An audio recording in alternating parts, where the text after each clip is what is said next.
Hey G fans, GojiFan1993 here, and well, I am a little bit late to the party, but I am finally going to get my review of Jurassic World out. So, yes, also, yes, got a haircut.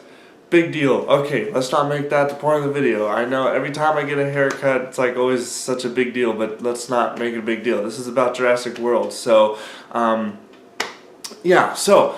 a lot of you guys wanted me to see this. I got many comments telling me to go see this movie, and I was like, alright, originally I wasn't really going to see this movie in theaters, because if you guys know me, I'm not a huge Jurassic Park fan. I respect the first movie for what it was and for what it did for the movie genre and special effects and all that, but I never really was a full Jurassic Park fan, but I still enjoyed those films. I reviewed the first three many months ago, obviously knowing that, Jurassic Park 1 was really, obviously the best one, and then Jurassic Park 2 kind of went a little bit downhill, and Jurassic Park 3 went even more downhill, but I think because I'm not a super passionate fan of Jurassic Park, I didn't really get too annoyed with how the movies went, but I definitely can understand why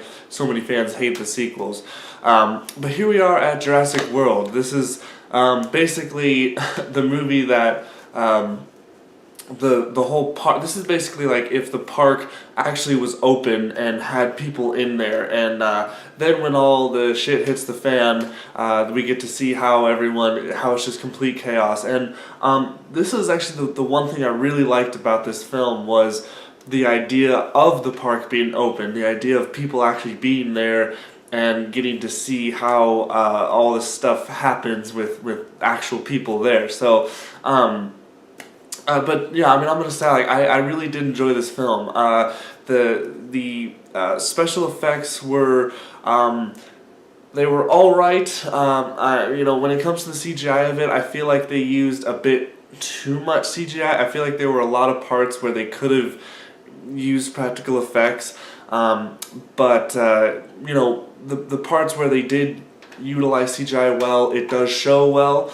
But there are parts where the CGI was just kind of like, you kind of wonder like, well, that was really just shoved in there, wasn't it? It didn't really look as convincing. And yes, I'm still stuffy. If just freaking allergies, I don't know what's going on. I don't know if I'll ever get better. This is ridiculous. But anyways, where was I? Oh yeah, story, the plot, the plot was predictable. It wasn't really anything special, but I went into this, knowing that I was going to watch a Jurassic Park movie, so I didn't really expect anything that's like groundbreaking or anything like that. The thing that I cared about was actually, liking the characters and actually caring about them throughout all the crisis that was going on, and I did like the characters. I actually did like the characters a little bit more than I liked the original characters in the original movie. That's just me. But obviously, we got Chris Pratt. He's like my new favorite actor. I freaking love this guy. He plays his character well. He's a raptor trainer guy. It's pretty cool. But what's really awesome is that when he was doing the raptor training or whatever, it wasn't actually as stereotypical as I thought it was going to be with him being like above the raptors. He actually had this mutual respect for the raptors, and I really liked that. It was actually kind of different, and I really did enjoy how he had that respect for the raptors, and the raptors would still they would still eat him if they got the chance, basically. So it wasn't like a stereotypical, like, oh yeah, the raptors won't eat him, kind of, disbelief. So it was still a tad bit realistic on that sense. But then the scientist lady, which was the love interest to Chris Pratt's character, she was good. I liked her. She wasn't really annoying. I did like her. I liked her character arc. She starts out as this really uptight business lady, and then towards the end she's completely more free-spirited and stuff like that. I really liked that.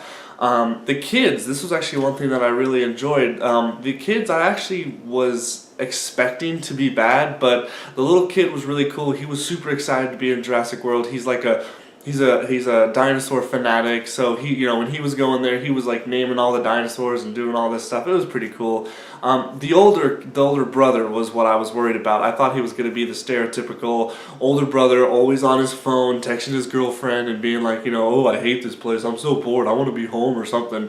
And he was that for at the beginning of the film, but like right off the bat, quickly he changes into a more relatable character that I actually did enjoy. So the cast I really did like. Also the whole CEO guy, the one guy that was handed down this company by the original guy. I don't remember his name, sorry, but he was actually really cool. He wasn't really, he wasn't in it for the money, he wasn't greedy, he was a very different kind of character, and that's what I love about this cast, was they weren't, I mean, in a way they were stereotypical, but in a way they were also very just enjoyable to watch and very relatable. And I just love the boss guy, the CEO guy. He was, he cared about the dinosaurs. He cared about if people were actually having fun at his park. It was just really, really. He was a very like down to earth guy. I think it was really cool. So I really did like the cast. Talked about the special effects, cast, story. The music was cool. I really did like how they didn't overuse the Jurassic Park theme song. I think I only heard the theme song like 3 times in the movie, and that was really nice because I like it when sequels have the original theme, but I also like it when they have their own music to kind of make the movie stand out on its own too. So it had that, which was really good. And oh, what else? Yeah, I mean, it was really a good movie. I really did enjoy it. I went into it with low expectations, but I was pleasantly surprised with it. I really enjoyed it. I highly recommend you guys go see it in theaters. Although probably most of you who are Jurassic Park fans have probably already seen it multiple times. Oh, one more thing I also want to talk about, like when it comes to like the way the movie looked, it was super colorful. I loved how it was very vibrant and very just super colorful. I really liked that. It really made, like, even though the movie was serious and dark at times, I love it when movies have color. I don't know. You can have a dark storyline, you can have a very serious tone, but you can also have color with it. Color doesn't take away the fact that you're making a serious movie. I'm probably gonna get a lot of hate for this, but I personally enjoyed Jurassic World more than I did Godzilla 2014. Now right off the bat though, because I know when I saw Godzilla 2014 and I did my reviews, I was very happy about it, but once again, that was because of the Godzilla beer goggles. I didn't really look at the film objectively, so now when I'm looking at Jurassic World compared to Godzilla 2014, and even compared to Pacific Rim, Jurassic World stacks up pretty well, I think. So, nothing against 2014, I just enjoyed, like on my first viewing, I enjoyed Jurassic World a little bit more. Also the Andromedus Rex, I think is what it was called, the main bad dinosaur of the whole thing. That thing was pretty cool. I really did like that whole, that dinosaur. It was pretty cool. So, yeah, but I don't want to talk too much or else I'll probably get into spoiler territory and I don't want to spoil the movie for you guys if you haven't seen it. But yeah, that's my little quick review, my little thoughts of Jurassic World. I thought it was pretty good. I recommend you go see it if you haven't. And yeah, that's pretty much it for me. Thank you guys so much for watching. Stay big, G fans.